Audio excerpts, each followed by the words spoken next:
நமச்சிவாயம்.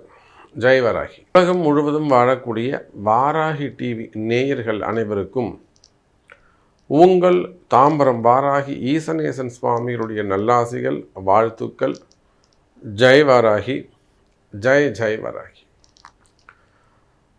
அன்பு பக்தர்களே, குடும்ப பிரச்சனைகள் நிறைய அன்பர்கள் கேட்டுக்கொண்டதற்கு இணங்க இந்த முறை நம்ம ஏன்னா எனக்கு வரக்கூடிய ஃபோன் கால்ஸ் பார்த்திங்கன்னா வெளிநாடுகள்லேருந்து வரக்கூடிய ஃபோனாக இருக்கட்டும், அல்லது வெளி மாநிலங்கள், நிறைய ஃபோன் கால்ஸ் பார்த்திங்கன்னா குடும்ப பிரச்சனைகள் தான் பெருசாக இருக்குது. இன்றைக்கி கால சூழ்நிலை குடும்பத்தில் நிம்மதி இல்லாமல் இருக்கா சாமி. அது ஆண்களாக இருக்கலாம், பெண்களாக இருக்கலாம், திருமணத்துக்கு முன்பாக இருக்கலாம், திருமணத்துக்கு பின்பாக இருக்கலாம், காதலர்களாக இருக்கலாம், இல்லை காதலிக்கிறதால பெற்றோர்களுக்கு அப்பா அம்மாவுக்கு வரக்கூடிய பிரச்சனையாக இருக்கலாம், குடும்ப கௌரவமாக இருக்கலாம். அப்போ எனக்கு ஒரு ஃபோன் கால்ஸ் வருதுன்னா இதுதான் ஒன்று, பொண்ணை பற்றி பேசுகிறாங்க, இல்லை பையனை பற்றி பேசுகிறாங்க, இல்லை மாப்பிள்ளையை பற்றி பேசுகிறாங்க, அப்படி இல்லைன்னா வீட்டுக்காரை பற்றி பேசுகிறாங்க, அப்படி இல்லைன்னா கணவன் மனைவியை பற்றி பேசுகிறாரு, மாமியாரை பற்றி பேசுகிறாரு. இன்றைக்கி ஏன் கிரக சூழ்நிலை, கால சூழ்நிலை ஒரு நிம்மதியான வாழ்க்கை இல்லை? ஏன் அந்த நிம்மதியான வாழ்க்கை இல்லை? நாம் என்ன தப்பு செஞ்சோம்? நமக்கு ஏன் இப்படி நடக்குது? நாமளும் மற்றவங்களைப் போல ஒரு ஹாப்பியாக, ஒரு கலர்ஃபுல்லாக, ஒரு நிம்மதியான வாழ்க்கை ஏன் நமக்கு கிடைக்கல? ஸோ நம்மளுடைய மிஸ்டேக் என்ன அப்படிங்கிறத தெரிஞ்சுக்கிறதுக்கு நிறைய அன்பர்கள் உலகம் முழுவதும், வேர்ல்டு வைடு நிறைய ஃபோன் கால்ஸ். குறிப்பாக பார்த்தீங்கன்னா கணவன் மனைவி பிரச்சனைகள். ஒருத்தருக்கு ஒருத்தர் கல்யாணம் ஆகி 10 வருஷம், 15 வருஷம், 20 வருஷம் வாழ்ந்தவங்களாக கூட அந்த கேது தசையோ, கேது புத்தியோ, அல்லது செவ்வாய் தசை, இல்லை பாதகாதிபதி தசை, இதெல்லாம் வரும்போது ஆட்டோமேட்டிக்காக பிரிவு ஏற்படுது. எப்போ முதிர்ந்த வாழ்க்கையில் 20 வருஷம் வாழ்ந்ததுக்கு பிறகு, இல்லை 30 வருஷம் வாழ்ந்ததுக்கு பிறகு, வயோதிக பருவத்தில். ஆனால் இப்போ நியர்பையாக கல்யாணம் பண்ணாங்க, ஒரு 6 மாதம் தான் ஆகுது, 2 வருஷம் ஆகுது, ஒரு 5 வருஷம் ஆகுது, ஒரு குழந்தை இருக்கும். மனைவி ரொம்ப கணவனை மதிக்காமல் இருக்கிறது. அந்த ஆம்பளைக்கு ஒரு வீட்டில் மரியாதையே இருக்காது. அது அந்த ஆம்பளையுடைய மனவேதனை இருக்கே, அது சொல்லி மாளாது.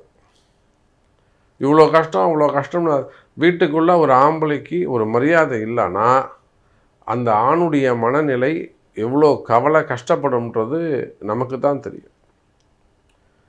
அப்போது குழந்தை பிறந்தது சாமி, வேணுமுன்னே கூட்டு போய் வச்சுருக்காங்க, மாமியார் பண்ணுற வேலை, வேணுமுன்னே இழுத்து போயிட்டாங்க சாமி, கம்ப்ளைண்ட் கொடுக்க வச்சுட்டாங்க, போலீஸ் கேஸ் ஆகுது, அந்த மாதிரி பொண்ணு அது கிடையாது, என்னை விட்டு பிரிஞ்சு இருக்காது அப்படின்லாம் அவர் வருத்தப்படுவார்.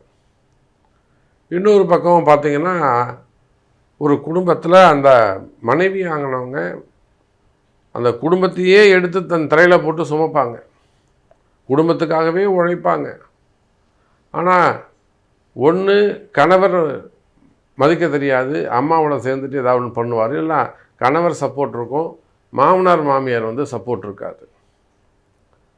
அப்போ ஆணாக இருந்தாலும் பெண்ணாக இருந்தாலும் வீட்டில் உழைச்சி கஷ்டப்பட்டு நமக்கு ஒரு அவமரியாதை ஏற்படுது, நமக்கு ஒரு வீண்பழி வருது, ஒரு நல்ல பேர் இல்லைனாக்கா உழைச்சி அதாவது சம்பாரித்து கொடுத்து குடும்பத்தை காப்பாற்றி அப்போ கூட ஒரு நல்ல பேர் இல்லை, அவப்பெயர் தான் ஏற்படுது, வீண்பழி தான் வருதுனாக்கா இதெல்லாம் சரி பண்ணிக்கணும். கஷ்டப்படணும்னு அவசியம் இல்லை. அப்போ அதே போல் தான் பிள்ளைங்களுடைய படிப்பாக இருக்கலாம், திருமணமாக இருக்கலாம், கல்யாணமாக, பசங்களுக்கு இன்னும் கல்யாணம் ஆகலை, அதனால் எனக்கு மனசு கஷ்டமாக இருக்குது. வீட்டில் பசங்களை, பொம்பளை பசங்களோ ஆம்பளை பசங்களோ யாராக இருந்தாலும் வயசில் கல்யாணம் பண்ணணும், அப்போ திருமணம் நடக்கலை, அதனால் வரக்கூடிய மனக்கவலை, மனக்குழப்பம், இப்படி குடும்பத்தில் என்னெல்லாம் கஷ்டங்கள் இருக்கோ, சொத்து பிரச்சனையிலிருந்து, பிள்ளைகளிலிருந்து, குழந்தை பாக்கியத்திலிருந்து எல்லாத்துக்கும் உங்கள் ராசிக்கு நம்ம தீர்வு காண போகிறோம். இதுக்கு மெயினாக சனி பகவானுடைய தோஷம்தான் காரணமாக இருக்கும். ஏன்னா இருக்கிறதே 12 ராசி தான்.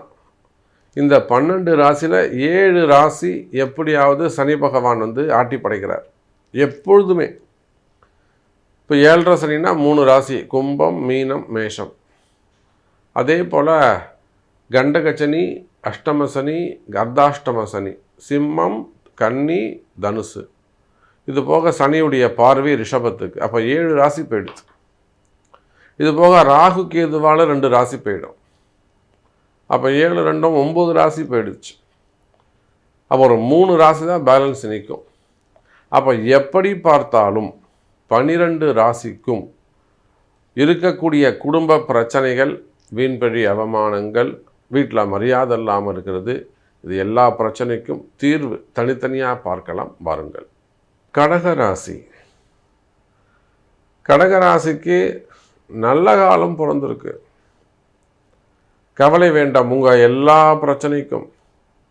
இப்போ கடகராசி மேக்சிமம் குடும்ப, அதாவது ஜாயின்ட் ஃபேமிலியே விரும்பக்கூடியவங்க. அண்ணன் வேணும், தம்பி வேணும், அக்கா வேணும், மாமனார் மாமியார் வேணும், எல்லாரையும் நம்ம மதித்து நடக்கணும், பெரியவங்களுக்கு மரியாதை கொடுக்கணும், பெரியவங்களை பார்த்தா காலை விழுந்து கும்பிடணும், நமஸ்காரம் செய்யணும், ஆசீர்வாதம் வாங்கணும். கடகராசிக்காரங்க நல்ல மனசு உடையவங்க. சந்திரனுடைய வீடு, நல்ல மென்மையான மனசு உடையவங்க இந்த கடகராசி அன்பர்கள். ஆனால் அவங்க ஈகோவை டச் பண்ணிட்டோம், உன்னால் இது முடியுமா, நீலாம் இதுக்கு ஆசைப்படலாமான்னு கேட்டுட்டோம்னா நம்மளை அவங்க வச்சு செஞ்சுருவாங்க. அவங்க ஈகோவை மட்டும் நம்ம டச் பண்ணாமல் இருந்து அவங்கள்ட்ட தன்மையாக பேசி மென்மையாக நடந்துக்கிட்டோம்னா அவங்க நம்மளை காப்பாற்றும் தெய்வமாக இருப்பாங்க. அதுதான் கடகராசிக்கு உள்ள சிறப்பு. நல்ல மனிதர்கள், கடகராசி ஆணாக இருந்தாலும் பெண்ணாக இருந்தாலும் இறை உள்ளம் கொண்டவர்கள், தெய்வத்துக்கு சமமான இரக்க குணமுடையவங்க.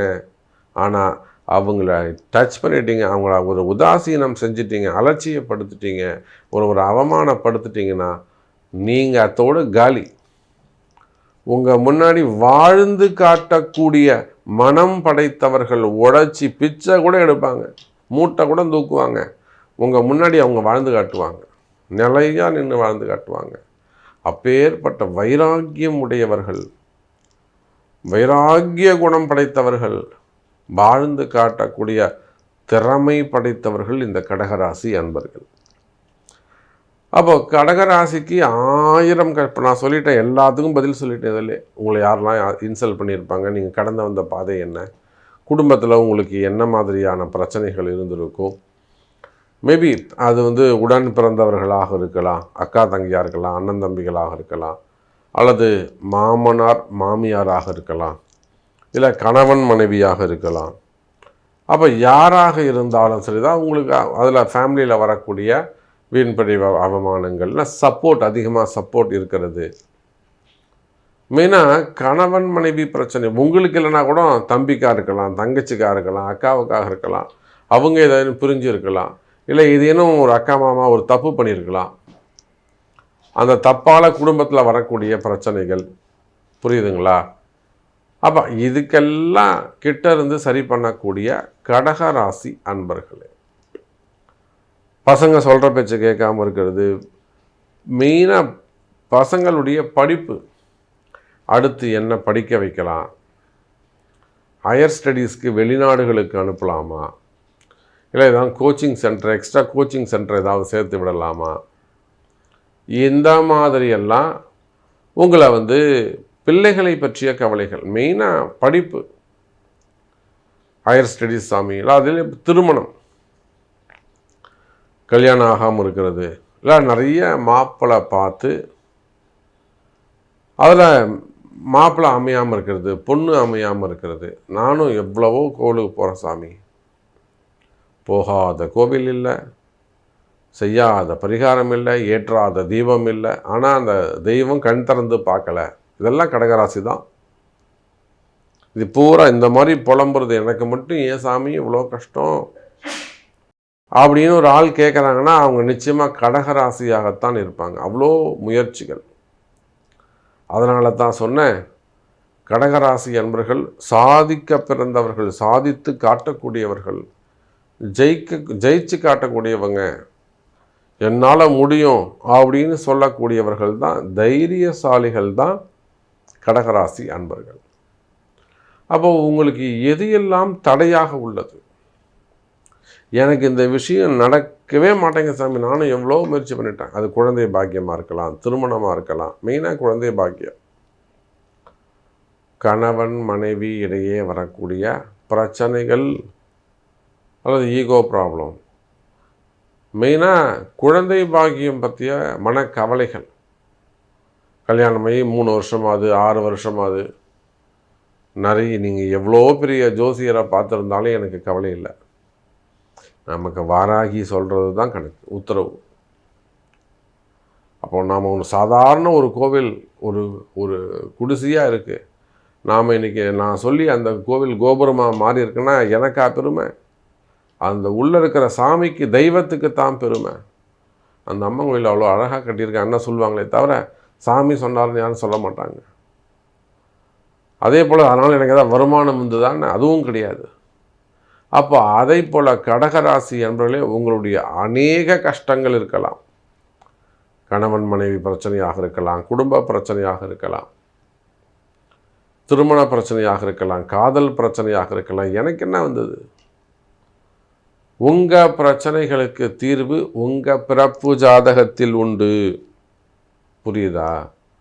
நீங்கள் இவ்வளோ டீட்டெயிலாக சொல்கிறீங்க சாமி. அப்போ எனக்கு எப்படியாவது இவ்வளோ நாளாக எனக்கு அந்த பிரச்சனை இருந்துக்கிட்டு இருக்குது. கல்யாணம் ஆகலை, குழந்த பிறக்கலை, என் பொண்ணுக்கு குழந்த பிறக்கலை, என் பையனுக்கு குழந்த பிறக்கலை, மருமக கஷ்டப்படுது. அப்போ உங்கள் பிரச்சனைக்கு தீர்வு உங்கள் பிறப்பு ஜாதகத்தில். நமச்சிவாயம்.